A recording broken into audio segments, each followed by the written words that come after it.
Good morning and welcome back to Sinister Sunrise. I'm Morgan. I'm Erin. I'm Sarah. And today, as always, we're going to talk about things that interest us, ghosts, true crime, and the human mind. Basically, everything you don't bring up on a first date. Before we start the game to decide what order we tell our stories, how's everyone's week? It's pretty good. I finally finished the book American Psycho. Ooh. It took me a long time because it is psycho. Is it a big book? Like, is it a long story? No, it's not even that long, but it goes from like 3 pages of 8-point font of him talking about what everyone's wearing, like he's wearing a herringbone, Giamatti, whatever, to him being like, and then I was going on a date, I saw a homeless man, cut his eyeball out, stomped on something, and then I went to the gym for 2 hours. Like, it was just very hard for me to read because... Like, rereading the same sentence, like, did that really just happen? Yeah, because, like, the flow of it didn't make sense to me. And then, like, in the very beginning, like, you see him, like, allude to crazy things, but he doesn't say what he did. And then it keeps getting more and more graphic as the book goes. Yeah. I'm not going to tell you the worst things. If you want to read it, you can. But, I might have to. And then I started a romance novel after it because I needed to... pick me up. The romance novel was good. I read that in 3 days. Oh, a little easier on the mind there. It is. It's called Highlander Wanted. Oh. Ooh. Yeah. Sweet.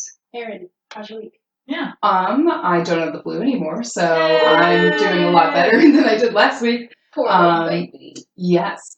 I have also got some mail. You got mail? Yeah. Mail time, mail. How does it go? It's the mail, it never fails. It makes me want to wag my tail. When it comes, I want to wail mail. Blue's Clues. Thank you. Yeah. I don't know if I got the lyrics right, but it rhymes. So. No, I think that was it. Sing it with confidence. That's how my brain works. That's how my brain. It took me a minute, but I just felt like I was back in 3rd grade. Thank you. Yeah. You're welcome. No, I was just excited about it because at the end of March I have jury duty. What? Yeah. I'm jealous, actually. I've never been called. Me neither. There was one of my coworkers who's just a little bit older than me. Yeah. Was like, I've never been asked. No. Never received mail for jury duty. Maybe they've listened to our podcast and they want your expertise. They know you're going to I feel like that would get me kicked out, actually. Erin, listen to me. That's the way it is. That's going to be one of the questions. Who has a podcast and talks about true crime? Yeah, done. Go home. But yeah, So I'm really interested to see if I can get, I hope it's not a traffic ticket. I hope it's something cool. I mean, I know you can't, like, tell us about it, but you should tell us. After it's done. Yes. But that's at the end of March, so I thought that was just something you guys would think would be cool, too. I'm so like everyone else is like, what the hell? Like, yeah. Well, I got it. Excuse me. I had the piece of mail and then I was telling, like, my family about it. So my grandparents talked about the cases, like, I guess they had been on, which were, just small. Right. And my dad told me about one, and he was like, I got to sleep for a couple nights. And I'm like, oh, okay. Oh, so, yeah. Someone's life in your hands. Yeah, exactly, which I think is... I forget that. That's part of it. Yeah, you really can't be, like, passive. Because I'm sure there are people who go there and they don't give a shit, and they're just like, whatever. Mm-hmm. But you have to actually care because you're the one, like, your decision is going to either let someone go or put them in jail. So I'm really curious. If I do end up getting picked for anything, like, yeah. If anyone can do it, you can, but you're welcome. Yeah, we can believe, like, the facts in front of us and lay it out. It's supposed to be like, without reasonable doubt. I would not be a good candidate for jury duty because the first person who gets to, like, tell their story, I'd be like, oh my god, he did it. And then the other person would counter back and be like, he did not do it. I would have just, like, a notebook, like, writing manically, like, what's going on? I need to remember. I'm very gullible, so yes, I'd be like, everyone's guilty. Everyone's innocent. I listen to too much Dateline. No, I listen to too much Dateline. I'd be like, nope, yep, you're guilty as hell. And, oh my god, wait, plot twist, he did not do it. Mm-hmm. And I'm debating, I need to go to, like, the library just to maybe, like, grab a book, because I know they put you in a room until they either call you and ask you questions. But the only books I have right now are books about, like, killers and serial killers. And I'm like, could you imagine if someone's just walking in? You should read American Psycho when they call you. Yeah. So yeah, I have jury duty at the end of March. I'll let you guys know if I get picked. Very nice. Are you still reading that Lady Killers book? I am. I'm, like, halfway through it. It's such, like, a quick read because when you actually look at and see how long the book is, there's all those, like, extra notes at the end, which is cool, too. But I really like the author. She's really just funny, and I like her name, but she is funny. Yes, I don't know the author's name. Sorry, off the top of my head. But, yeah, I like how she writes. Mm-hmm. It's a very good book. Obviously, the two readers of this group have been doing some excellent reading. I'm over here like, what have I been doing? Actually, listening to a podcast. Oh, our podcast? Only our podcast?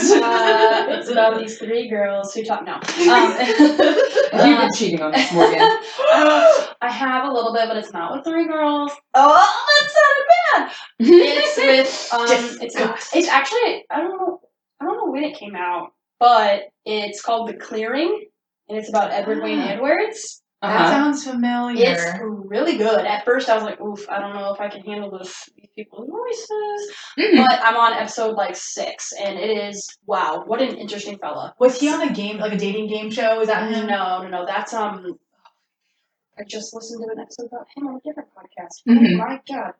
Yeah, I can scrap it. Who is Edward Wayne Edwards then? He is. Well, there's a bunch of theories right now. There's one guy who thinks that he is every unsolved murder ever. He's a busy man. That's part of the podcast wasn't going to cover any of that, and then that's now what it's transitioning to is basically debunking what he has and hasn't done. Okay. This might make you think of it. There's been a lot of shows that cover it, but it's his daughter when she's grown, and she's the one that's I think my dad did this. And was this the one where she thinks her dad was the Zodiac killer? She does not. There's a conspiracy theory. Okay, so what she does is she's like, hey, I think my dad did this one crime. And then from there, they find out, I think, 5 or 7 were actually true when he did it. Okay. But then now there's this other guy who is he killed JonBenet Ramsey. He killed the Black Dahlia. And literally every unsolved murder, he thinks he did it. I started listening to Clearing. Yes, because the daughter, yes. Yeah. I've had those on. But yeah, so it's really good. So a little shout out to that podcast. If you haven't listened to it, you probably should. I'm trying not to binge it and save it, but it's really hard. I know. So yeah. We actually talked about they would get up in the middle of the night and move and stuff like that, and he was abusive maybe, and the mom left him or didn't leave him. Oh, he's had 3 wives, and it's just every episode there's something where I'm like, what? How? This isn't human. This isn't normal, and it's just her whole life. Even if he didn't kill anyone, he's still a bad guy. Yep. Yeah. Yep. So with that, let's play our game. All right. I found none of us had I did something great this week. I read about crime, death. Yep. Yeah. We just talked about murder. So I went a little lame this week. I'm sorry with the game. I couldn't outdo the Ouija board from the week before. Mm-hmm. But I have a deck of cards and some ASMR. No, really, I'm gonna grab Ace 2 3 and we're just gonna shuffle them. All right, Ace 2. Not that it could be. I mean, I guess it could have been any. Yeah. Any. No, that works. But this is kind of oh my god! Oh man, I thought they were all the same suit, and I didn't even mean to, but they all are the black cards.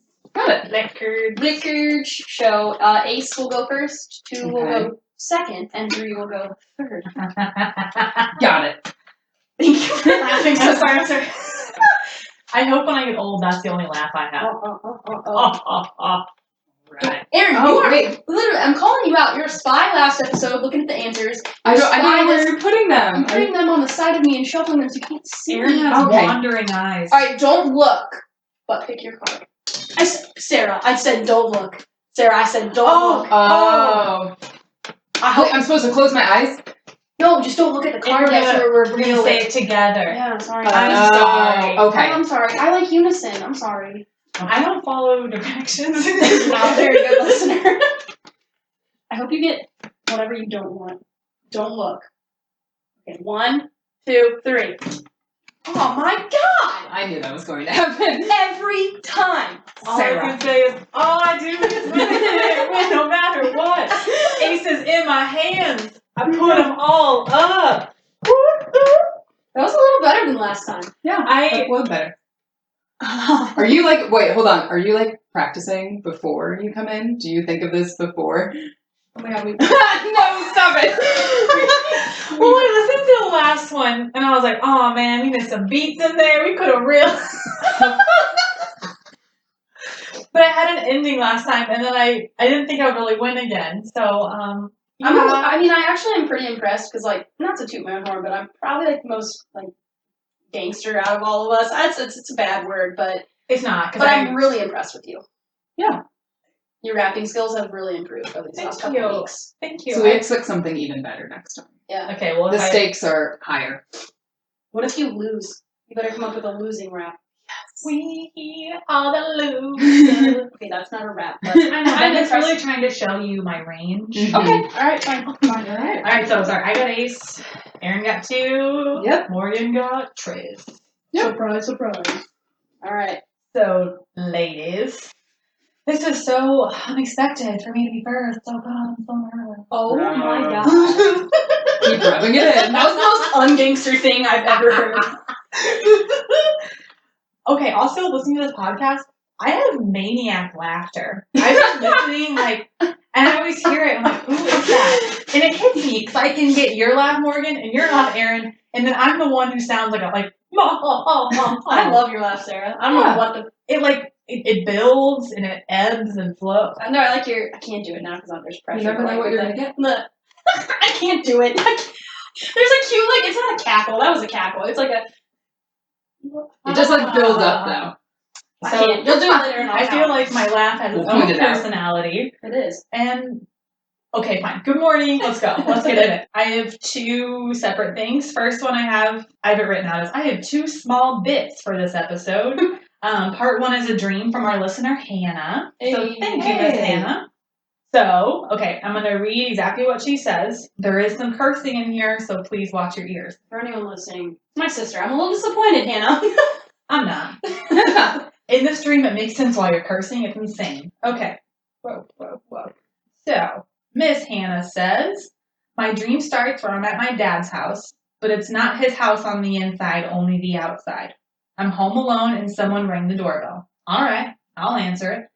I definitely shouldn't have done that because, BC, this dude starts attacking me with a knife. I mean, he is slashing and trying to stab me, and he actually gets a few hits in. Things are a little fuzzy here because I didn't write it down, but for the most part, it's burned into my brain because it's so real and terrifying. Next thing I know, I somehow get the knife and start defending myself, aka stabbing / slashing at him. Slashing. Slashing Slasher. Yeah! God. That was great. Thank you. IDK if I killed him or whatever. But I'm running away for some reason and I run into the basement that doesn't have a door to the outside. The lights go out and I have my phone flashlight. I'm shining it around, freaking out, and I shine it at the air ducts. And sure enough, a fucking clown starts crawling out of the air ducts. Good night. Good night. I woke myself up freaking out. First and foremost, 2 points. Yes. 1, I hate clowns. Yes. 2, I just want to call back to my spooky dream that I told you guys about. Scooby-Doo. I also went to my dad's house. I was actually thinking that. What happened at your dad's house? I don't know. Maybe it's like we call it a safe place, and then it's just the nightmares are we're going to destroy it. Actually, you're not wrong. So whenever you dream about your house, it is supposed to be good, warm memory. Unless you're abused or something. But normally you have good memories of childhood at your house. So it should make you feel little at home. And then monsters pop in. Cool. Yeah. So I'm reading this new book, and I'll insert the name of the book later. Shit. We'll put it in the show notes. Sorry for the cursing.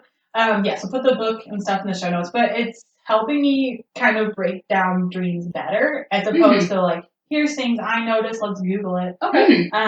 So it makes you start off with what's the overall plot. So the plot is Hannah's home alone. She's fighting off attackers, and then she has to fight off clowns to survive. What people are in it? An attacker at the front door and clowns in the basement. Symbols, clowns, flashlight, and knives. I'm so sorry that is your dream. That was a terrible sentence. Yes. Okay, so the first big thing to look at in this dream, the first big thing that happens is an invasion of privacy. And you knew something wasn't right about the house or about answering the door, but you did it anyway. So being attacked / home invasion dreams are pretty common. And that just means in your waking life, there is an intruder. It could be thoughts, feelings of doubt, or it could be an actual person who is trying to infiltrate your circle, your social circles. You fight back, which is awesome. Good for you, Glen Coco. And then you go to the basement. So according to dreamencyclopedia.com, which I use pretty often, because this book did not specifically say going to the basement. The basement is where dark things happen. So willingly descending down there shows that you are ready to face your fears. So yet again, you go, Glen Coco. So this is fitting because this is where the scariest part of your dream happens. Clowns. I don't know what the clowns are doing besides crawling out of air ducts, so I can only give you a general idea of what clowns and dreams mean. And they usually show that you are fooled in your waking life or that you fear someone else's insincerity. So someone who may seem cheerful, but really they could do you harm. Overall, good for you for fighting back on the intruder and facing down your clown fears in the basement. Ooh, you're a strong-willed person, so whatever or whoever the intruder is will have a hard time affecting your waking life if you're half as brave as you are in your waking life as you are in your sleeping one. You're tough, babe. Good job, Hannah. Yes. So, yeah, that was her dream. Well, a nightmare, really, because I'm imagining like an it clown coming out. But I don't That's what I was thinking, guys, have you guys seen that TikTok of that girl? I don't even watch TikTok, but No. she's like, or no, it wasn't a TikTok. It was like a 10-second talent on Snapchat, and she's like, okay, here we go. And she like looks at the camera, and she blinks, and both of her eyes go to the outer corner, and she goes, "We shrunk down here, Georgie," and like it is. But she's so normal looking, so it's. And then she just dies laughing, but I'm like, no. No. His eyes are so scary. I can't. So. Do you guys have any weird talents? Not like that. I can clap both my hands individually at the same time. Oh, yeah. I think I've showed you that before. Mm-hmm. Oh, yeah. You have. Yep. Yeah. So I can't do it like it's... I'm sorry. You can't. You can't. I just want like to feel. Okay. So that's part one. Thank you, Hannah. I hope you don't have any more dreams like that, but at least you fought back. That's pretty awesome. Yeah. Okay, so my second part, are you guys watching Love is Blind? Girl. Not only because you told me to. Yes. But I sure am. I'm just finished the first 3 minutes of episode 2. Okay, well I'm gonna spoil some things, so I'm super sorry. That's okay. I've only watched episode 1, but it shouldn't be too much of a surprise because this person sucks. So sorry, Jessica. So in college, our professors would have us assign disorders to famous people and then kind of argue our case as to why we did that. Obviously, I'm not a psychiatrist, but it's kind of a fun way to learn about these disorders. You can see some of the traits in real life people. Okay, so I thought it'd be fun and topical to diagnose whatever is going on with Jessica from Love is Blind. I finished it, and I'm sorry, she is easily the villain of the show. Okay, Correct. I don't think we're ever going to have a personal relationship, so if you're offended, well, you know what? You seem like you're offended all the time. I'm sorry, Jessica. You ruined that right effectively now, so we're not having it. I mean, you dress great, but you're a terrible person. Okay, so, I mean, she is hot and cold with Mark, who is steadily into her. Yet again, I'm ruining the show, so if you guys want to finish it, I would skip past the rest of my section. Excuse me, don't skip, just pause. Go take a listen and come back. Yeah, just pause it. Yeah, kids. Okay, so she's hot and cold with Mark, who is steadily into her. He is steadily trying to, make it work. Mm-hmm. So they end up pairing together, and the whole time he is trying. Oh, no. And she is a basket case. Okay? What? Is it still, not that you need to spoil it more, but is it still the fact where it's just that age difference just gets to her? She throws that around, and then at one point she's like, what's your ideal relationship? And he says, my parents, my mom is so strong. She's like, I'm not your mom. And then, there's, that one-on-one, and she's like, I'm sorry, he just keeps talking about his mom, and it is so annoying. Yeah, and I'm like, bitch, you asked him, and I'm sorry, I think it's cute that he likes his mom so much. Uh-huh. That is not how she comes off in episode 1 that much. Just wait. Okay, I will have to watch more of that. Wow. That's why I'm saying she is the villain. At first she's annoying. Yeah. Yet again, Jessica, I don't care if you like, because we're not going to be friends. And then she just becomes mean. Okay, so she's hot and cold. You see her, I said hot and cold 9 times, sorry. But, she'll be like, oh my God, I'm not your mom. And then she'll have a couple of drinks and try and flirt with Barnett, and he doesn't want her. Mm-hmm. And then she'll, be all over Mark and make out with him. Oh, wow. So it's just poor young mind. Well, yeah, and I know Mark probably has his own set of issues because he's blind to all this, but we're not talking about Mark right now. Okay? I love you, Mark.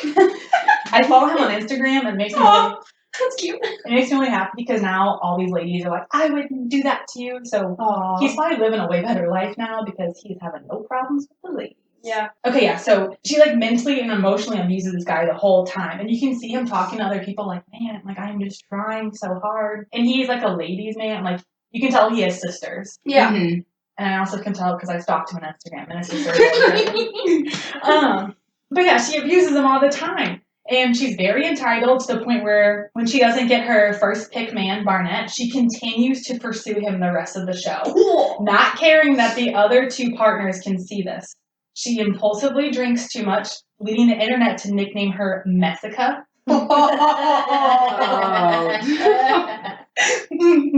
And in the end, she knows she's going to tell Mark no, but she sets up a wedding ceremony anyway. She excitedly nods along when Mark is agreeing to marry her. She's like, yeah, like, oh my God, like, I love you, babe. Yeah, saying all this shit. And then when it's her turn, she flat just says, no. And some of her snotty ass friends like whisper to themselves, like, that must be so embarrassing. Oh my God. And then in the interview after it, she's like, I don't feel bad at all. I'll tell whoever I need to sorry, but I'm not apologizing to myself. But you let it go to that point. Yes. When you shouldn't have. Yes. Yes. Oh, poor Mark. I told you, she is a villain. Yeah. Okay. So Messica is successful in her daily life. At one point in the show, she points out that she makes 6 figures.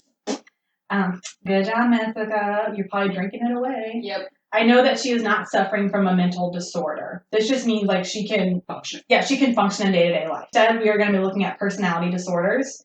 And for the reasons I've named above, I thought of 2 that fit Jessica like a glove. And I got these definitions, like flat-out definitions, from psychologytoday.com. Cool. So the 2 ones we're looking at today are borderline personality disorder. It's also called emotionally unstable personality disorder. And narcissistic personality disorder. Ooh. So the more you watch it, the more you're going to see the fits. Can't wait. Okay, so in borderline personality or emotional unstable personality, the person essentially lacks a sense of self and as a result expresses feelings of emptiness and fears of abandonment. She does talk about the fear of abandonment in a later episode. Okay. There's a pattern of intense but unstable relationships, emotional instability, outbursts of anger, and violence, especially in response to criticism and impulsive behavior. So, like at one point, she's talking to Mark after one of these hot and cold drinking periods, and she's like, I just love Gigi. She is like the best. She's beautiful. And Mark is like cuddling her, okay, because he's never Messica. And he's like, well, she's a close second.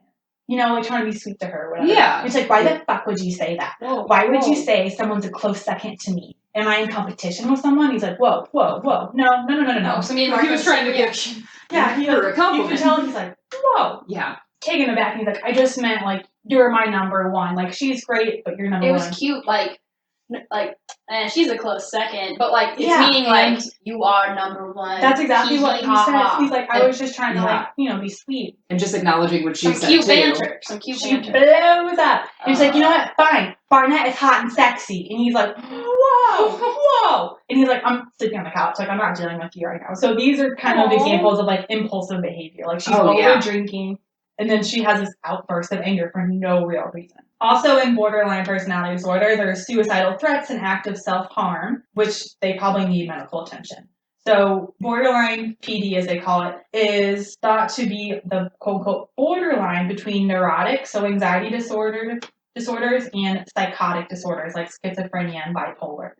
So it's suggested that borderline personality disorder often occurs after like childhood sexual abuse, but it doesn't have to. And I don't think that's the case with Jessica. So obviously I wouldn't diagnose her with this, but she has like traits that you can obviously pick up on. Yeah. So it's more common in women. And some people say it's because women are more likely to suffer sexual abuse. However, feminists have argued that borderline personality disorder is more common in women because women presenting anger and promiscuous behavior tend to be labeled with it, whereas men presenting with this behavior are labeled with antisocial. Okay. So, yet again, she's obviously not a perfect fit, but she has really good traits. Okay, so the second one, which I think is a better fit than ever, is narcissistic personality disorder. Lady. In narcissistic PD, as we're going to shorten it, the person has an extreme feeling of self-importance, a sense of entitlement, and a need to be admired. This person is envious of others and expects them to be the same as they are. So this person is going to lack empathy, obviously does not care about Mark, and readily lies and exploits others to achieve what they aim to do. This person may seem self-absorbed, controlling, intolerant, selfish, or insensitive. If he or she feels obstructed or ridiculed, they can fly into a fit of destructive anger and revenge. Such a reaction is sometimes called a narcissistic rage and can have disastrous consequences for all those involved. So the manipulative one, I think, is really important. So at one point, Barnett tells Messica, like in the pods, like, hey, I don't want to be with you. I'm sorry, I don't know. And she like loses her mind. Oh my god. Immediately goes to Mark and starts sobbing. It was like, it was all him. It was never me. Like, you're the one for me. And he's kind of upset, but he's like, you know what? If this is what it took for you to realize, like, we're meant to be together. Like, this is how bad I want you. Like, I know you're the one. So she just exploits that and, like, acts like a victim. And he's like, oh, God. Like, I'm so mad. the whole time. I saw this thing and they changed Love is Blind to Mark is Blind. Yes! I saw that going around and now I know what that. And it's true, but you can also see, like, she gives him just enough for him to think, like, okay, we're making strides. Like, I will be your constant if that's what you need. Well, yeah, and like you just said, like the whole what you just said, like to pair with that description of the personality disorder is like she also at one point in episode 1 was like falling all over. What's his name? Barnett. I was gonna say Barnhart. Mazzaro. Yeah. But like he's like, I just really need to know like where you are with this. Mm-hmm. And like, I just think I'm really liking you. And she's like, oh my god, I never been told that. Bitch, Mark told you that 0.7 seconds ago. Like, I literally was like, I gasped when I was sitting on the couch. I'm like, oh, this shady girl. Like I knew she was not good, but I was just like, oh, that's the point. Like, well, and the way you watch her interact with like the other girls on the show too, you can see like there's no connection. Like she can't. She's sitting there and her eyes are just like blank. Yeah, she can't make those like personal connections to people. She's just like sitting there like laughing when other people do. Well, yeah, and then okay, so lack of empathy. Everyone else gets married at this one same venue, but hers has to be better, of course. So hers is the only one that's not at the same venue. Wow. It's this really fancy place, and no one walks her down the aisle because I think she knew she wasn't going to marry him. And then, so I'm setting up this lack of empathy. So Mark is all excited. He gets down there. He's so happy. For a minute, I thought she was going to say yes. And I was like, run, Mark, run! And like, just to put him through all of that when you know from day one you're not what her answer it. is. Yeah. When you said she was nodding along with him, I like. No, because she's smiling and batting her fake eyelashes, like, oh my god, I'm so happy. And then it's like, no. And you see Mark is just like dumbfounded. Like I thought, because they finally banged, and like you can tell, like he thought like they're really making headway. Like this is just like a little trial they had to get through. Yeah. So anyway, I think she's more of a thing for narcissistic, but she had points of emotionally unstable disorder also. Yet again, not licensed at all. That's just a fun thing we used to do for like explaining these things. So personality disorders are thought to afflict about 10% of the population, which these numbers are hard to be exact because it's also up to clinicians to decide where a normal personality stops and where a personality disorder starts. So like if you have different morals or different ways of looking at things in your clinician, they could easily diagnose you with this or not diagnose you based on their own whatever. So these ones, like I said, are a little more subjective. They won't debilitate a person quite like a mental disorder, like a schizophrenia would, but they still impair your life. And in Jessica's case, they impaired her from seeing how amazing Mark was. You fool! We were all rooting for you, Jessica. Not really, because you suck. Alright, fine. But we were rooting for Mark. I was rooting for Mark to find be happy. Yeah. So he's probably better off, but... And I don't even know if that's her real personality or the show personality, but I don't care. Well, she has 2 different voices, so who knows? Yes, she does. It drives me crazy. Okay, but you can treat narcissistic personality disorder. There aren't any medicines, which, I mean, duh. They don't make drugs to help people stop thinking highly of themselves yet. Instead, someone suffering with this should seek out traditional talk therapy or psychotherapy, as it's called sometimes. The MayoClinic.com states that talk therapy can help these people relate to others better, would lead to more rewarding relationships with Mark. And it'll help them understand like their emotions and why they feel like that and why they feel the need to compete with others and distrust others. And it might show like why they actually maybe hate themselves a little bit. That's kind of like a suspicion people have. Like, quit jumping off the deep end and just, like, breathe it out. Yeah. And for borderline personality disorder, there are medicines that can help. These would be antidepressants, antipsychotics, and mood stabilizers. because this one is a little more serious than just being a narcissistic person. Mhm. Like, they're like real problems. Talk therapy is also recommended for this. A psychiatrist can help these individuals manage their thoughts and emotions. They can also seek out a dialectual behavior therapy, which I had never heard of, but this is just where the inflicted person would receive guidance on how to actually adapt these changes from the psychiatrist in their day-to-day lives. Okay. Like a nanny to help you through the day. Kind of, yeah. Yeah, I say this a bunch of times, but I know Jessica doesn't have these personality traits, but it is a fun way to look at them and attribute them to actual actions. So, per usual, be good to yourselves and watch Love is Blind. It's so good. It's good trash TV. Oh, yeah. Yeah. And that's all I've got. So, do you guys have any questions? Any dreams you want to talk about? No, I I was didn't waiting for dream. you to have some good fever dreams with your sickness. Oh. No, I think I was just dead. Well, I'm glad you woke up. I slept. I think I slept too much. You know. There's worse things, but all right, I'm gonna pass it on to you, Miss Erin. All right. Thank you, Lon. You're welcome. Okay, so my story today, for those of you who don't know, Sarah and I and her fiance are going to Alaska soon. So actually, when this, What? I know, You're do gonna you tell- know? No, I mean you're gonna tell a story about Alaska before we go. Yes. What better way to get us excited than to tell you a true crime story that happened in Alaska, in Anchorage, where we are going. Yes. So when this comes out, we'll already be back. But I'm still gonna know. All right, I'm wearing chainmail. I'm Are sitting you there ready? with a biggest smirk on my face, like, ah, ha, ha. But also not, because I don't get to go to Alaska, so. Yeah, but you get to live down there. Go ahead, Erin. So this story today is about Robert Hansen, also known as the Butcher Baker. Ooh. So I used, Oh. yes, I used quite a few sources. I used Wikipedia. I used some articles from Murderpedia. There was kind of this, I don't know if I'd say more of an article, but it was written by Robin Bearfield called The Hunter, Alaska's Most Notorious Serial Killer. It was great. I will put it in the source notes. It was very detailed and like well laid out. So I really like that article. There was another article by Kevin Clarkson that I read about Alaska's sexual assault epidemic. Mm-hmm. I also used the Encyclopedia of Serial Killers, the second edition by Michael Newton that my friend Morgan Johnson gave me. Thank you, Morgan. It was a great gift. Morgan Reagan, sorry. I still Used to do be it. Morgan Johnson. I do that all the time. Morgan Reagan. And then I watched an FBI Files episode called The Hunter's Game, which I watched on Amazon Prime. So I hate that I want to watch all this. I'm not going to Yes. take it back. All right, go ahead. yeah, you may not want to. Oh, no. But here we go. On June 13th, 1983, in Anchorage, Alaska. That's my birthday.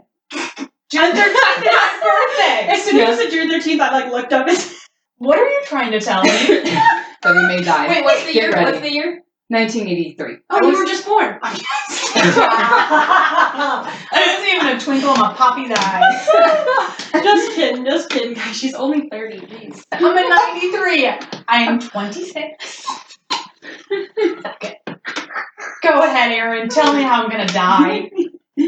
So a man just driving a truck spotted a young girl running down the street near an airfield. Not quite though. The girl was barefoot and handcuffed, and he saw a man chasing after her. Oh. So the man stopped his truck, and the girl climbed in. 17-year-old Cindy Paulson, terrified and just confused, demanded that the driver of the truck drop her off at a motel. So the driver tried to convince her to go to the police, Yes. but ended up dropping Cindy off at the motel like she asked. After dropping Cindy off, though, he went to the police station to report the incident. So Anchorage police officer Greg Baker arrived at the motel to find Cindy still handcuffed and hysterical. Mm. Officer Baker took Cindy's handcuffs off and was able to get her calm and asked her to explain what happened. Yeah. So Cindy recounted the details of her abduction. She was a sex worker, and a man had approached her and offered her money for oral sex. When she got into the man's car, he pulled a gun on her and drove her to his house in Muldoon. He chained her up, repeatedly tortured and raped her for several hours. The man then drove her to Merrill Field Airport the next morning, where he planned on taking her to his cabin in like the woods in the wilderness. Oh no. When his back was turned and he was preoccupied with loading the airplane's cockpit, Cindy was able to get out of his car and escape. There you go. The man did begin to chase her, but Cindy told police that she was able to flag down that truck and get away from him. Ugh. Cindy also led Officer Baker to the airfield she was running away from, where she pointed out the plane her assailant had tried to get her into. A security guard at the airport gave Officer Baker a description of the same car that Cindy had described being in, as well as the car's license plate number. Yeah. So using this information, Officer Baker was able to find out that the car and the airplane were registered to a man named Robert Hansen. I don't like that one bit.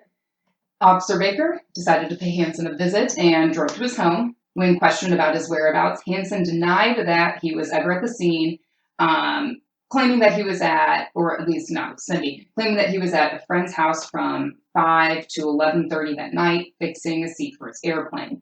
Later, he then went to another friend's house where he stayed till 5 in the morning, and then he was at the airport where he was working to get the fixed seat into his airplane. Did you ever sleep at any of these places? Well, two of his friends, John Sumrall and John Henning, backed up Hansen's account, giving him an alibi. So he had that. While the inside of Hansen's house was exactly how Cindy had described it to Officer Baker, there was no solid evidence that corroborated Cindy's claim. So it's not that she wasn't in the house, but did those actions actually happen? You know what I mean? So I know. So they just sex worker in hell did it. No. So Dang it. the prosecutor was pretty much left to determine whether a case could even be made against Hansen, who did have that alibi from two well-respected Anchorage men, against the claims of a teenage sex worker. So the case ended up being dropped before charges could be brought to Hansen. However, even though the case had been suspended, Officer Baker began looking into Hansen and gathering information on his life before he moved to Anchorage and any incidents he may have had previously with the law. Mm-hmm. So Robert Hansen was born in Pocahontas, Iowa in 1939. I like Pocahontas, sorry. Oh, I was like, do you reside? No, I just like that word. As a child, Hansen had a stutter, and he suffered from acne, which had left him with permanent acne scars, so he was pretty self-conscious about that. Hansen was described as quiet, shy, skinny, and a loner. Popular girls at school would reject him, and he came to hate these girls so much that he began having revenge fantasies, just imagining ways he could get back at them. Because they didn't want to date him? Why don't you ask an uglier girl? They need boyfriends too. I'm sorry, what was that? There's a psychology experiment where like you put the number on your head and you like almost always end up matching with your number because you want the highest number possible. Yeah. And like a 12 isn't gonna go with a 1. Dude, find your 1. Like, there's no shame in not being the prettiest person in the room. I know, tell me about it. I'm sorry, you're the prettiest person to somebody, okay? Not you as a person, I mean like if someone is ugly, like someone's gonna think you're I pretty. hope it's Wes. No. Yeah. Well, that stuff's always subjective anyway. Yes. So, that's what I'm trying to say. Thank you. We're all beautiful in this room. Yeah. All right, cool. In beautiful. And out. Hansen also had a difficult relationship with his father. He began to take up hunting and archery as hobbies, which he just found comfort in. After graduating from high school, Hansen joined the United States Army Reserve in 1957, but was discharged after serving only a year. I didn't find any reason for it. He returned home to Iowa to work at his father's bakery, where he met and married his first wife in the summer of 1960. Summer of love. On December 7th, 1960, Hansen was arrested for burning down a Pocahontas County school bus garage. He was convicted of arson and sentenced to 3 years in prison. He just got married and that happened? Yep. Wow. That's how I'm going to celebrate. Yeah, let's burn our place down. Yeehaw. During his sentence, the psychiatrist diagnosed Hansen with bipolar disorder, which at the time was called manic depression, with periodic schizophrenic episodes. The psychiatrist also said that Hansen had an infantile personality and was obsessed with getting revenge on people he thought had wronged him. What's an infantile person? I think it's just he has like very strong personal reactions. It's just like it's not mature personality. Like he doesn't know how to handle certain situations. Okay. Yes, immature, distorted. I figured immature, but I didn't know. Okay, yeah. Mm-hmm. And also, while he was in prison, his wife filed for divorce. Duh. Hansen did end up being paroled a year early because a different psychiatrist said that at the time Hansen's behavior had improved. So he didn't serve the full sentence. Whatever. Hansen then met his second wife, Darla Henriksen, after his release from prison. They married in 1963 and had 2 children. Hansen continued to work in the bakery biz, taking jobs in Minnesota and North Dakota. Bacon booze. Mm-hmm. In 1965, Hansen was arrested for shoplifting. Darla was able to get the charges dropped by persuading the pastor at her church to vouch for him. Oh, dang. So, that's a solid wife. That's a good wife. For a bad man. Mm-hmm. In 1967, Hansen, Darla, and their 2 children moved to Anchorage, Alaska, where Hansen opened his own bakery, which ended up being very successful, and Darla took a job as a teacher. So Hansen very much thrived in Alaska, like he didn't back home in Iowa. His neighbors liked him. He was known as an outdoorsman who was very skilled at hunting animals with his rifle or his bow and arrow. He became friends with John Sumrall, who was also a fellow hunter and was also very well respected in Anchorage. In 1972, Hansen was convicted of assault after following 18-year-old Susie Heppard to her apartment where he approached her. Hansen pointed a gun at her head and said, quote, "Shut up, sweetheart, or I'll blow your head off," unquote. That's a great pickup line. She'll definitely go with you then. I'm turned on. I mean, 100% success rate. One of Susie's roommates heard her screams and called the police. Another roommate yelled at Hansen and told him that the police were on their way. When Hansen started to force Susie towards the street, he kept his gun on her, but then the police arrived, so Hansen ran away. Yeah. The police were able to catch Hansen, Yes. but he was released on his own recognizance, meaning, I had to look this up, because I was like, I don't know what that means. Meaning he just made an agreement with the court that even if he was, released, he wouldn't stay in prison. He was released, but he had to come back later. Okay. Yes, to settle that issue. Is that only in Alaska, or does that happen everywhere? I think it happens in places. Yeah. Okay. So it's not even a slap on the wrist. They're going to come back to it, but he doesn't have to stay in jail for it, I guess. Okay. I could be totally wrong, though. So if anyone cool. knows, let me know. But that's what I found on Google. I hope if I get it It's right. like Jeffrey Epstein. He just got to leave for 10 hours a day. That was to like come a- back there and sleep there. So I guess he had less, though, because he didn't even have to go Yeah, and he sleep didn't even there. have to go. He was like, hey, I'll be back when it's time. We just bargain with you. Mm-hmm. You like my pastries, don't you? You want those to keep rolling. I can't be in here. Yep, I can't be here. Sorry. No, you are fine. 3 days later, Hansen kidnapped an exotic dancer, topless dancer, however you describe, and took her to a cabin on the Kenai Peninsula where he raped her. Driving back to Anchorage, Hansen took out his gun, pointed at the woman, and told her to start running. But she began pleading for her life, so Hansen ended up sparing the woman and took her back to Anchorage. Oh my god. Hansen wrote down the names and addresses of the woman's parents, threatening to kill them if the woman ever talked to police about what happened. On Christmas Day in 1971, the naked body of a college freshman was found in a ravine near the area where Hansen had kidnapped the exotic dancer. Realizing that Hansen may have had something to do with the girl's death, that woman went to trooper headquarters to report her abduction and rape. She also identified Hansen in a photo and told police that he was her kidnapper. Mm-hmm. He was arrested, but the charges against the exotic dancer were dropped because Hansen's lawyer brought up her job, reputation, that she used drugs. They sloop shamed her. Yep. Yes. Oh my god. Okay. However, Hansen was sent to prison for the assault of Susie Heppard, which again, he didn't fully serve because a doctor determined that he was psychologically fit and his sentence was, reduced. He didn't serve the thing. Good for him. Woohoo. Yes. Super happy. And just more stuff keeps on happening. On July 7th, 1973, 17-year-old Megan Emmerich was last seen folding her laundry at a dorm in Seward, Alaska. 2 years later, in 1975, 22-year-old Mary Kay Thill was dropped off by friends in Seward and was never seen again. A few weeks later, Hansen kidnapped another sex worker, taking her to a state park and raping her. He let her go, and the woman reported the rape, but did not press charges against him. Hansen's parole officer was notified of the incident, but the parole officer claimed that Hansen and the woman were on a date. The matter was just dropped. It didn't go anywhere. Again, we're at what, 3 now? We're at a lot. In November of 1976, Hansen was arrested and sentenced to 5 years in prison after stealing a chainsaw from a store in Anchorage. Okay. He served only 16 months of the 5-year sentence and was released early due to his previous offenses occurring just years earlier and because he was a respected member of the community. So, did he serve more time for a chainsaw than assault on a woman? Possibly. Is that what I'm hearing with my earbuds? Yeah, that's what you're hearing with your earbuds. Mm-hmm. Yeah, I'm like angry. No, I'm.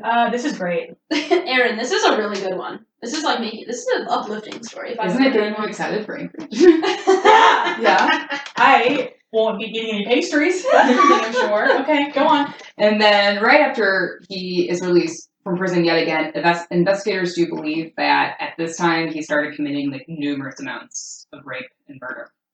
In May of 1980, the body of Joanna Messina was found in a gravel pit near Seward, Anchorage. 2 months later, the body of another woman was found, unearthed by construction workers 100 miles away from Seward, outside of Anchorage on Eklutna Road. Sorry if I mispronounced that. This victim has never been identified and was referred to as Eklutna Annie by police assigned to work the case. Since the two women were found pretty far apart, police, assumed at first that these deaths weren't connected, that they were different. So is his speed of killing getting faster, or are they just finding the bodies now? Or I guess frequency of killing, not speed. I think both, but yes, they are starting to find them, so it's starting to be on police's radar more that they're obviously dealing with something, they just don't know what yet. Yeah, what crime goes with is a match. Yes, the other one. And especially because with Cindy, kind of at the beginning that I told you about, that was in a different area, so that's with an officer, and then I'll tell you about those. These other bodies are being found or in kind of a different jurisdiction where Alaskan troopers are coming in. So always complicates stuff. Yes. Well, in Alaska is so vast and everything, I can see why they wouldn't feel the need to talk all the time. Yeah, you're in a town, and then 4 steps over it's a tundra. Yeah. And then at this point, his murders and the abductions he's doing just continue to escalate. In 1982, Hansen opened his bakery like he wanted to. He was able to make enough money to purchase his own airplane. In September of 1982, 2 off-duty police officers were hunting moose by the Knik River when they found the remains of Sherry Morrow, another sex worker who had been reported missing by her boyfriend about a year ago. Sherry was wearing her clothes that her boyfriend told police she was wearing the day she went missing, but her gold arrowhead pendant was not found at the scene. Police assumed that the remains had been there for a while, and the killer could have only gotten to the area by boat or by plane.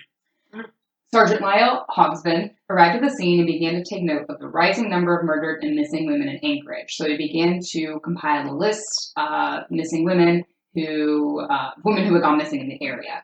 Many of the missing women were exotic dancers and sex workers, but in the episode I watched of FBI Files, it wasn't unusual in Alaska for women in that line of work to just get on a plane and leave and go somewhere else. And so go there, make your money, and leave.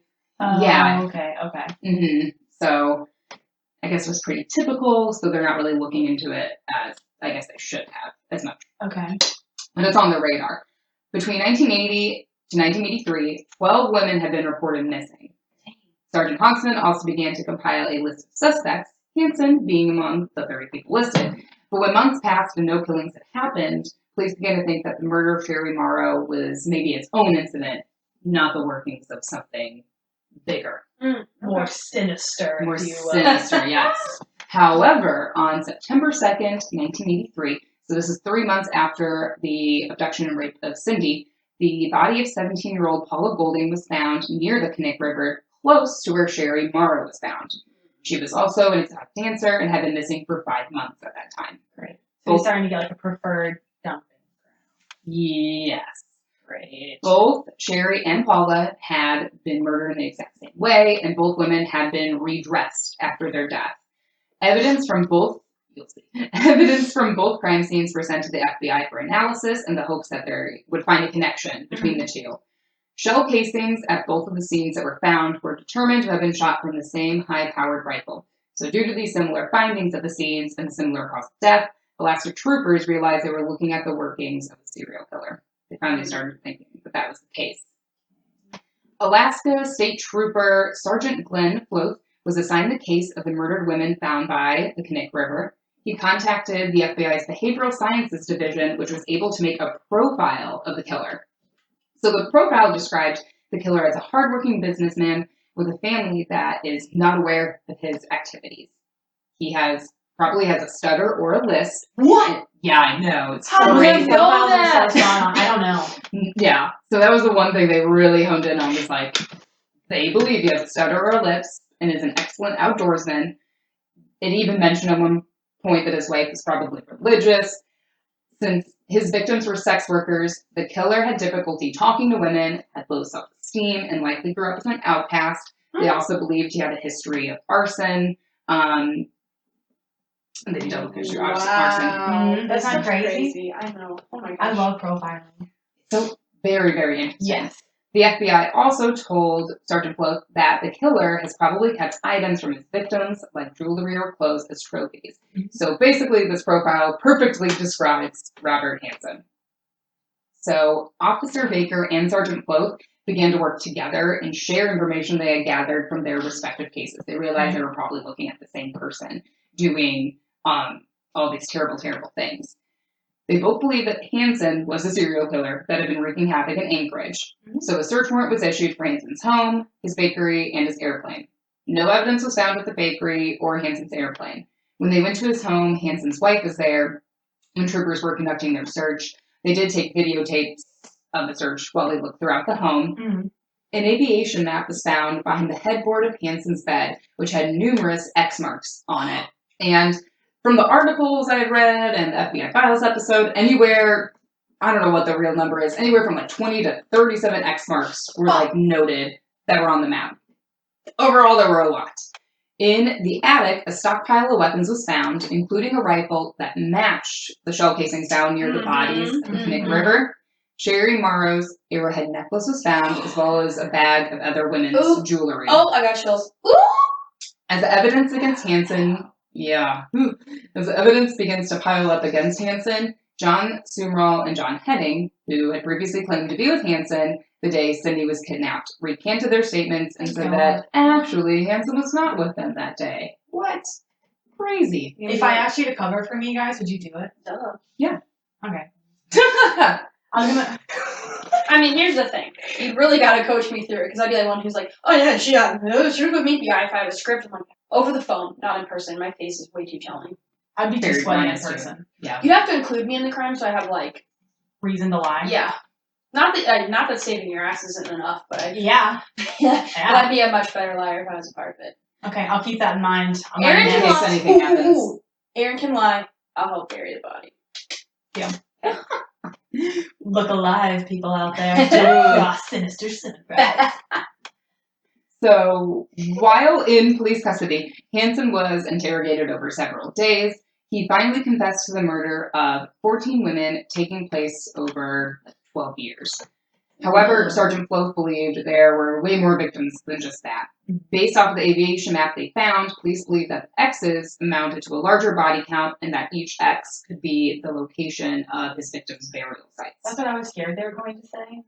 It is suspected that Robert Hansen murdered 17 women and raped over 30 women who either escaped his clutches or were spared between the years of 1973 to 1983.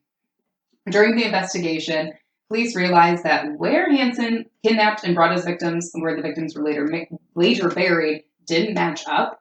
So they figured out that Hansen abducted women, and typically they were topless dancers, sex workers, and he took them by airplane to the wilderness outside of Anchorage, where they were forced to act out Hansen's sexual fantasies. Hansen said to police at one point, quote, "If they came across with what I wanted, we'd come back to town. I'd tell them if they made any trouble for me, I had connections and would have them put in jail for being prostitutes," end quote. If the women resisted or demanded to be paid for taking part in his fantasies, Hansen would strip them naked, stalk them in the forest like animals, eventually hunting them down and killing them with his hunting knife or his rifle. I just Disgusting. Did Criminal Minds base an episode off this guy? They did. Yeah. Yes. All right. Great. Mm-hmm. Great. On February 18th, 1984, Hansen was charged with the murder of 4 women. So Sherry Morrow, Joanna Messina, Paula Golding, and the unnamed woman, Klutna Annie, that police had evidence on. Those are the only ones that had I was like physical. 17 out of 4, or 4 out of 17 out of 4? Yeah, fractions are hard. Those are the only ones that had solid evidence on. Enough to convict him. Yes. Ugh. He did enter into a plea bargain, which, if he did plead guilty to the 4 murders, he would be able to serve his sentence in a federal prison. His case wouldn't get any publicity, and his family would be left alone. But also, in order to meet the conditions of his plea bargain, Hansen also had to tell the police about the whereabouts of his other victims. Because police were like, obviously there's more. Yeah. You have to come with us, show us. Yeah, you want to give closure to those people. Yes. So he was able to get all those things because he helped them find other bodies and remains. So using the aviation map found at Hansen's home, police took Hansen to the areas marked on the map, and they were able to locate 17 victims' grave sites and remains. 12 of the victims were unknown to police, and many women had been reported missing during the time Hansen began his abductions and his murders. So 12 victims were exhumed by police and later returned to their families. Hansen has only denied the murder of 3 women. 17-year-old Celia Beth Van Zanten, 17-year-old Megan Emmerich, and 22-year-old Mary Thill, whose remains were found in Resurrection Bay near Seward, Alaska. Police believe that Hansen did murder these women because their remains were near marks that had been X'd out on his aviation map. But again, he's never admitted to it. And in the FBI file show, I think there were some remains that were found that were probably disturbed by animals and different things that had kind of moved them from the spot. Some of the X's, they didn't find anything It's out. just odd that he wouldn't admit to I hate this, what's about to come out of my mouth, what's 3 more? I wonder if it's a control thing.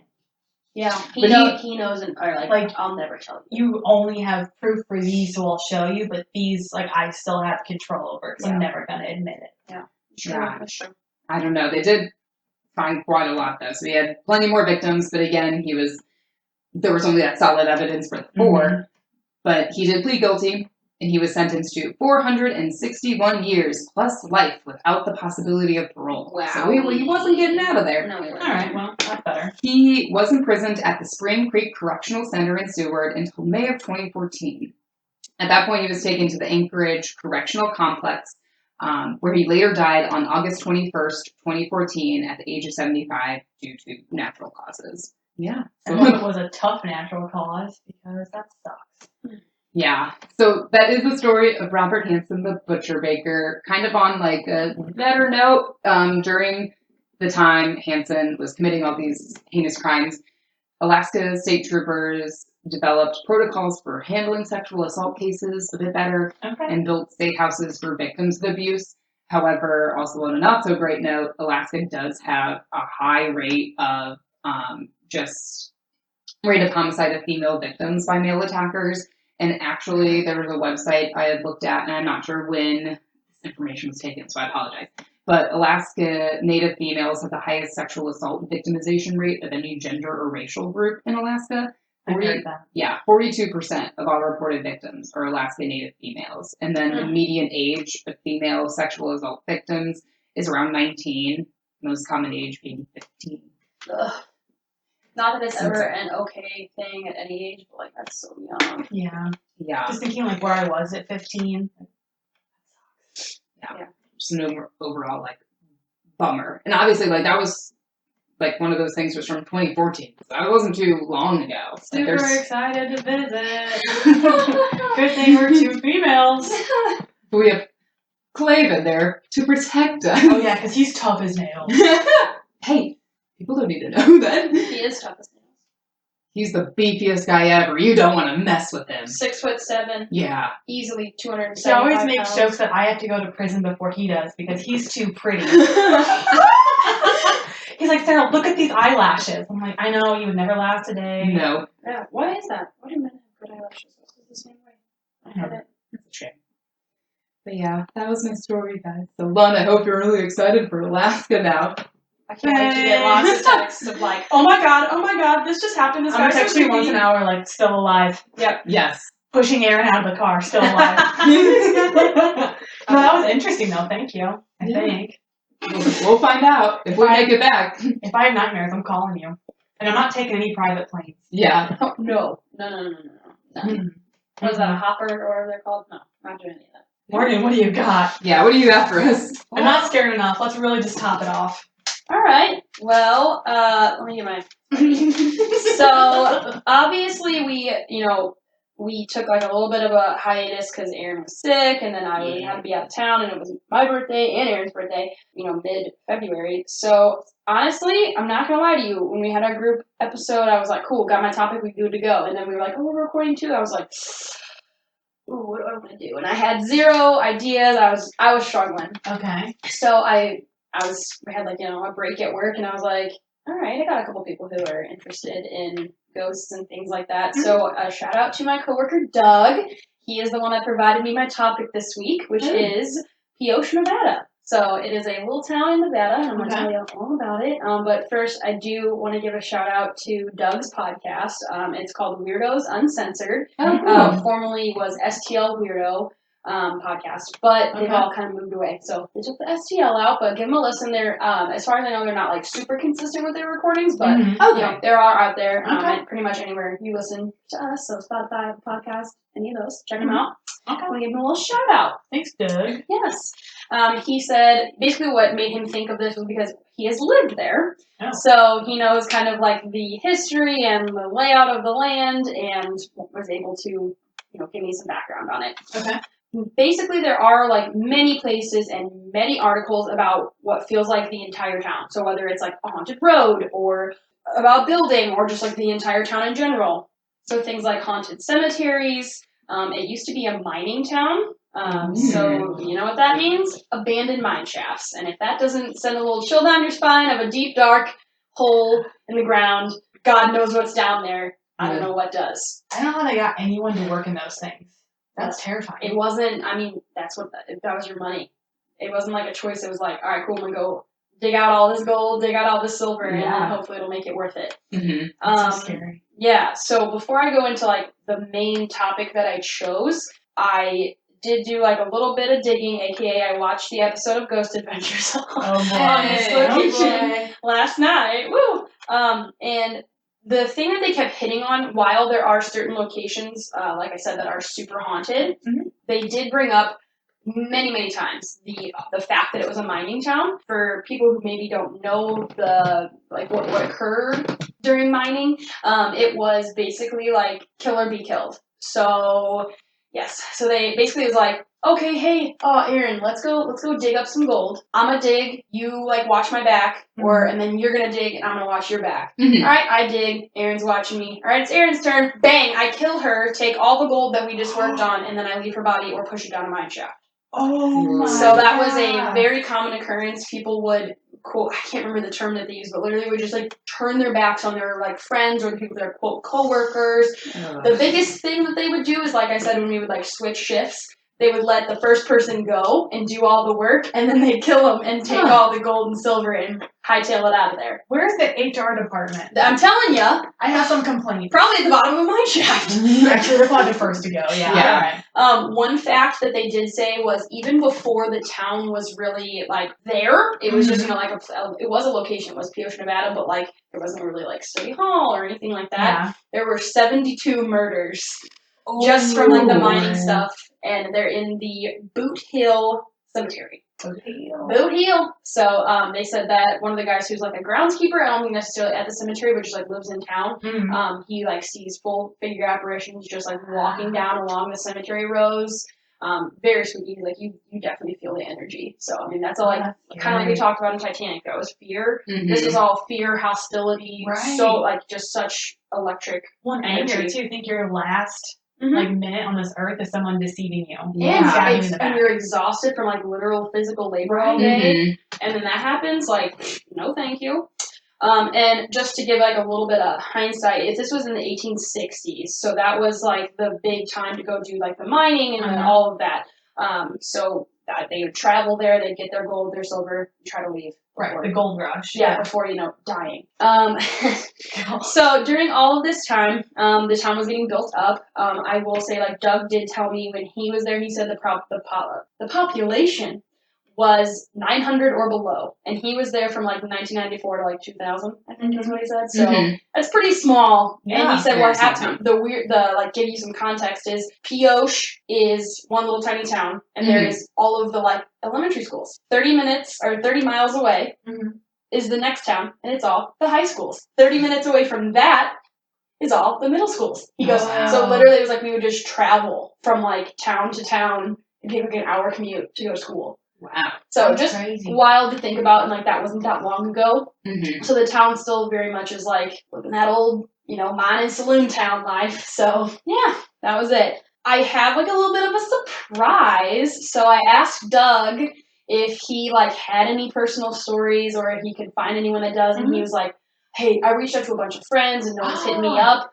I don't know what to do. And I was like, I mean, do you have anything personal? He's like, no, I don't believe in that stuff. So he goes, so I was not ready to hear it, didn't want to be a part of it. He goes, I was like, yeah, well, I was doing my research, Doug, and the first thing that popped up was the Overland Hotel. And he goes, oh my God, I'm a freaking idiot. My mom worked there. What? So for your ear hole enjoyment, I have a phone interview with Doug's mom to tell us some ghost stories. We're going to plug it in right here. She says like 4. I think the first one's the best, so we may just play that one, but I'm going to pause here so we can listen to it, and Wes is going to plug it in for everybody else to hear. So, awesome. That is so awesome, Morgan. Yeah, cool.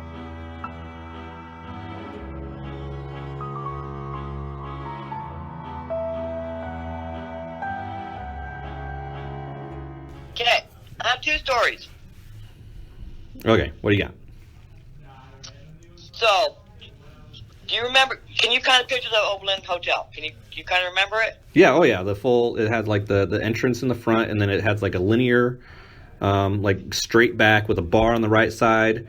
The hotel entrance was on the left side, and then the Okay, wait. But when you go back, you remember the dance floor entrance? Yes. Okay, so the dance floor entrance, that room back there was always creepy because Bob, my friend Bob, and he passed away. He was the maintenance guy. So he would like go in there. So I have a whole bunch of stories. Damn, I could tell my stories and Bob's stories. So Bob would go in there, of course, at all hours of the night and the morning and stuff, right by himself, cleaning and maintaining. And he used to always hear stuff back there. Like one day it sounded like ice rolling across the floor, like someone threw ice across the floor. He's like, what the fuck? He went back there and he saw an old miner and a dog, like walking and then just disappear into the wall. Whoa, like he saw it, like it was actually like... Like he saw it. He freaking like, did it look like a ghost or did it look like a just full person that walked through her? Like a old miner and a dog. Wow. And I hated that back room, and I had to go get the beer from that back refrigerator, and I freaking hate it, okay? But one night, I always got in trouble, like for 2 weeks straight. I was going to get fired if I didn't close those dance room doors. I closed them every freaking night. Every freaking night. They had the hook latches at the top. Yeah. Every night I closed them. All right. One night, we were just waiting on Faye to finish gambling because she was on a roll. And she was up against the wall. Not that she wasn't on the bar. She was up against the wall gambling. Yeah. And so 3 of us were standing around her just watching her because she was winning. And I had just closed everything up. Pretty much all she has to do is cash out. We can go. Okay? I closed everything up, including the dance floor doors. And I had witnesses that I closed it so that I can't get in trouble tomorrow. And as we were standing there, we were being quiet because we were just watching her. And all of a sudden we heard click, click, and the latches came off. Oh. And we were not standing next to the door. We just looked. All of us looked at each other. I said, "Now I have witnesses." So, like, it happened with you guys there, not just after hours. Yes, we were there. Well, it was after hours. I mean, it was like 2:00 in the morning. So the second story was it was just me and Ronnie. Ronnie worked up at she was a bartender at the Nevada Club. Yeah. And she closed, and she came down just to visit me, and it was literally just me and Ronnie. And it was I don't know, it was probably 2-3 o'clock in the morning again, and I had everything, like, literally ready to just, like, walk out the door, so all she had to do was cash out and we'd be out, right? Yeah. So, because she was playing on slot machine number 1 on the bar. And I was just leaning over, the bar talking to her, and she was playing, and we're closest to the door, okay? So can you picture that? Yeah. Okay. And can you picture the end of the bar, like the other direction, like the end of the bar, all the way down, like how long that bar was? Oh yeah, like down near where the stock room was. The pool, no, by the pool tables and the freezer and everything, and there's a big trash can over there, like a trash can. You know what I mean? Okay, yeah. Okay, that's the end of the bar. Like the other way out of the bar. There's two ways out. The end and the beginning. Okay, it's a long bar, right? And think about it. I'm just leaning over, like, so picture your mama leaning over with her hands in her head in her hands, talking to Ronnie. And we're just talking, blah, blah, blah, blah, blah. And freaking, all of a sudden, it sounded like somebody literally threw, like someone made a basket with a beer bottle. Oh. At the other end of the bar. Like how you throw a bottle into a trash can? Yeah. And I mean, clear as day. And me and Ronnie looked at each other, we're like, we're just fucking out of here. She's like, I'm out. She cashed out, man, I was shaking. Because it was freaking, you understand what I'm saying, right? Like someone made a basket with a bottle, and there's beer bottles in there, and it's like, you know, clank, clank, clank, clank, you know. Yeah. Right, and it was completely quiet. We had no music on, no TV, no nothing. I was literally just going to close as she counted out. Pure quiet, just me and her talking, just chit-chat. And that one. Okay, then, can't remember what Jerry saw. Okay, so Di's boyfriend, when she kicked him out, he got to go up to room 15, which it's all remodeled now, okay? Yeah, the Overland Hotel. Yeah, it's all remodeled upstairs, but room 15 still was not remodeled at the time. It was still like an older room. Yeah. And that's where he stayed because Candace let him stay up there, which we got pissed off, but whatever. And he had a dog, and I think his dog's name was Harley. It was a really cool dog. Really good dog. Like kind of like an Australian Shepherd kind of dog. You know what I mean? He was really good. And freaking Kyle, he didn't believe in ghosts or nothing. He never did. But that dog would always be like growling. Like, you know, that low growl. Oh, you know? yeah. Right? And Kyle would get up and go, what the fuck, dude? And he'd be like looking at the bathroom, and Kyle would get up and go, turn the bathroom light off, go back to bed. And then Harley would be growling again, and the bathroom light was on again. And he was like, dude, I don't know what is going on here, but freaking his hackles would come up. Harley's hackles. It's a dog. Think about it. Yeah. And so he used to always, he was always fighting the ghost for that stupid bathroom light. He wanted it off, and the ghost wanted it on for whatever freaking reason. And they were none of the ghosts there were ever malevolent. They were all benevolent. You know what I'm saying? Yeah, like non-hostile. Yeah, they never did anything weird. But you have to remember that there's a lot of history there because there's still bullet holes like up on all the ceilings and stuff of all the bars. Oh, really? I never seen those. From back in the day, because there's still, it's there's a lot of bar fights back in. You got to think about it. That town actually had 10,000 people living in it at one time. Jeez, and there was 800 when we were living there. 6. Oh, 9, 600. Yeah, something like that. Yeah, 900, something like that. Yeah. Yeah, you're right. Anyway, 10,000 people. They had a Chinese laundry. Like Chinese people lived there too. They had the Chinese laundry. Yeah. And Boot Hill is there, and all those tunnels underneath, and all those people that died in the hill with the cross on it. Oh yeah, I didn't know that was significant for anything. I thought that was just. Yeah. No, that cross with the hill is because a lot of people they couldn't get them out. Oh, in the mine. That's a big mining thing under there that a bunch of people died. Oh, okay. So they didn't bury him. They just made it like a memorial with a cross on it. Oh wow. And then so there was like thousands of people, and it was brothels and red light district. It was a poppin' town. Oh yeah, and 10,000 people lived there. Like I said, because it was a silver mining town, and Francois Pioche, he lived in San Francisco, and he never even came to Pioche, but he named it because he got his money from there. I mean, they would send it however the bank would work and stuff like that. Yeah. And Francois Pioche named it, and he lived in San Francisco. Nothing ever happened like in my house, and that was the sales building, the big sales building, like the ASA building. Yeah. Before I made it into a house, and nothing ever really creepy. Yeah, because I don't remember anything. I don't even like we had dogs and cats, and they never really reacted. Even like the chicken coop outside that was scary. I don't think anything. Nothing about that was scary. I can't remember. Doris lived at the Nevada Club upstairs. Yeah. Doris, she was the owner. And what was the Nevada Club? Nevada Club is a bar right up the Oh, okay, I remember that. Yeah, up by okay on the left side of the street if you're coming down. If you're going down the right side of the street. Okay, then no, I don't remember where that one is. The first one when you're going down like towards the Silver, if you're going down the street on the way to the Overland, the first bar at the top. Oh, okay, yes. That's the Nevada Club. The one on the left is called Alamo. Okay, right, yeah, right. Okay, and then you go down the street and you go to the Silver. Okay.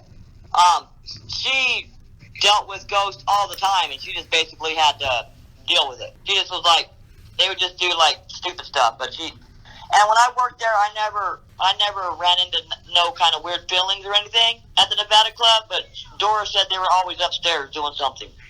And she literally just, because she lived there for years. I mean, she owned it, and that was her apartment upstairs, and it was beautiful. Yeah. It was as big as the Nevada Club, a humongous apartment. Yeah. Upstairs, and she just dealt with them every day. And there's a lot of bullet holes in the Nevada Club, like a lot in this dealing. They were always gunfighting and stuff. You got to think if that was. Oh yeah, but it was normal then. Mm-hmm. Even to get excited and just pow pow pow shoot off some. They were always fighting, and they were running into each other in the tunnels and killing each other underneath the tunnels. There's a lot of tunnels under Pioche that are mining tunnels, and they would run into each other and like fight over their gold and stuff. That's why there's a lot of people at Boot Hill that, you know what I mean, they're back then. Yeah. And I hate it. I would not go around Boot Hill. I'm like, not at night. I remember like we were around that area all the time. I mean, we just didn't. I just never ran into anything. That's so weird, huh? Yeah. But yeah, the ghost, man, I just couldn't. I couldn't stand going back there. Like I had to have somebody still be at the bar when I was stocking. Yeah. And I just refused to go to that back room to go get freaking my beer for stocking if I was alone, because the hackles would just, oh my God, my spine and my hair on my head and my back just would stand up. I couldn't handle it. It was scary.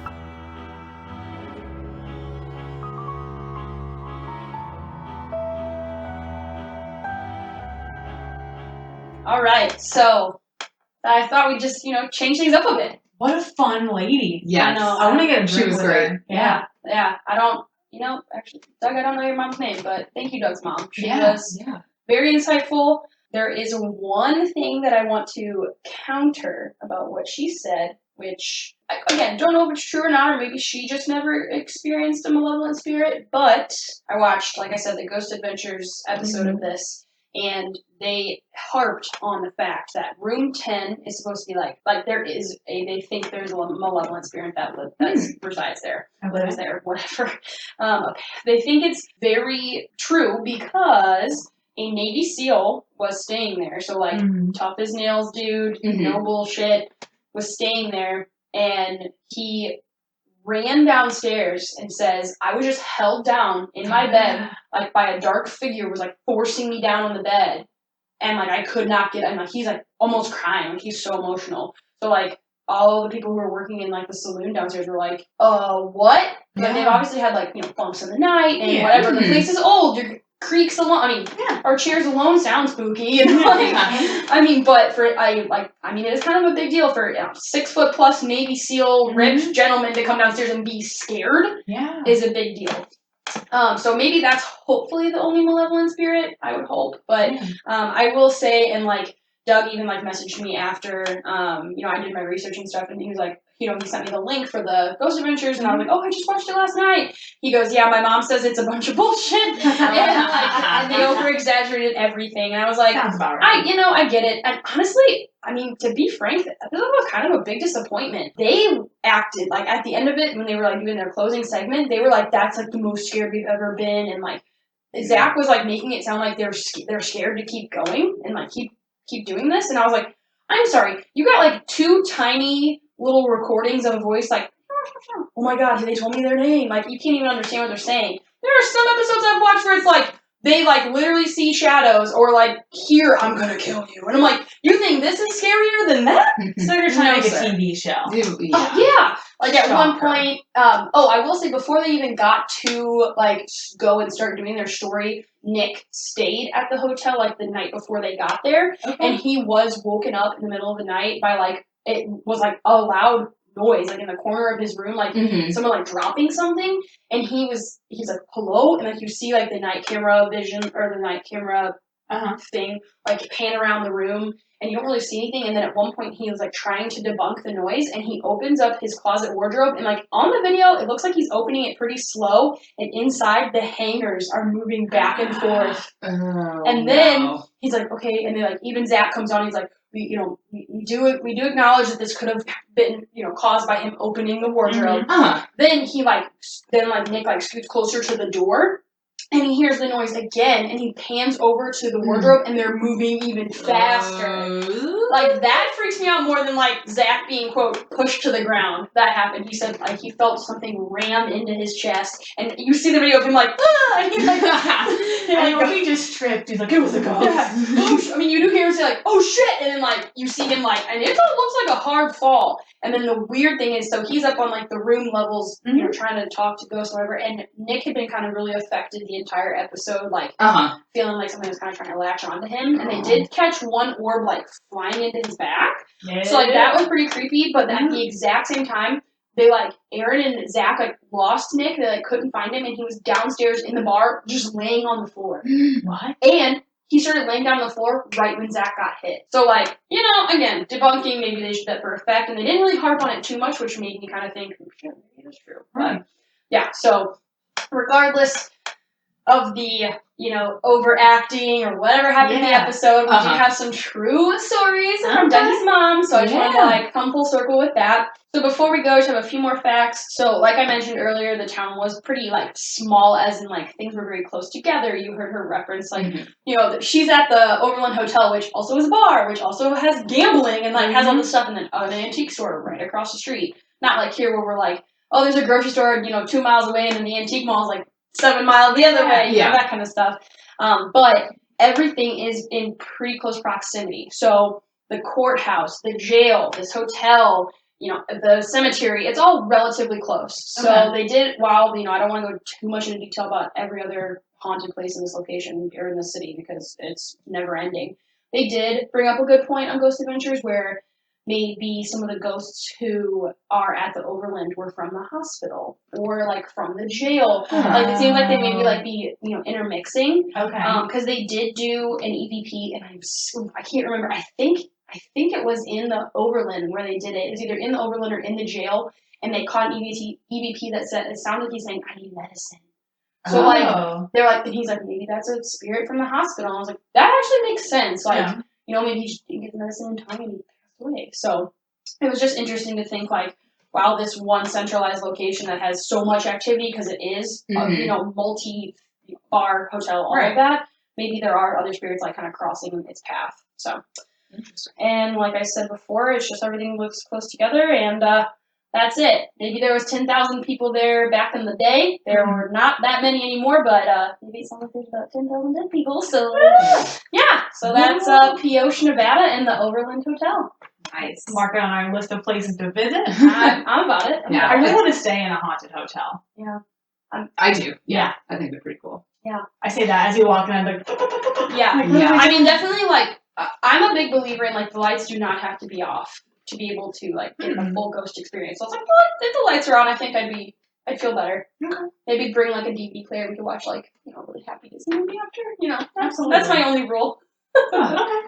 I can roll with that. Oh, very nice. Yeah. Okay. Well, thank you guys. We hope this was enough Sinister Sunrise to get you through your day. You can follow us on Instagram at Sinister Sunrise Podcast. You can email us any spooky stories, dreams, true crime, hopefully none that you have committed, at sinisterssunrisepodcast@gmail.com. And yeah, that's all we had. So hope you guys have a great day. Thank you. Also, if you are liking what you're hearing on the pod, please leave us a rating and review on Apple Podcasts. It would mean the world to us. That helps more people listen to us and also makes us feel good too. So we appreciate all of the great things that have been said on there so far. And just thank you for listening and continuing to listen. See ya. See you next time.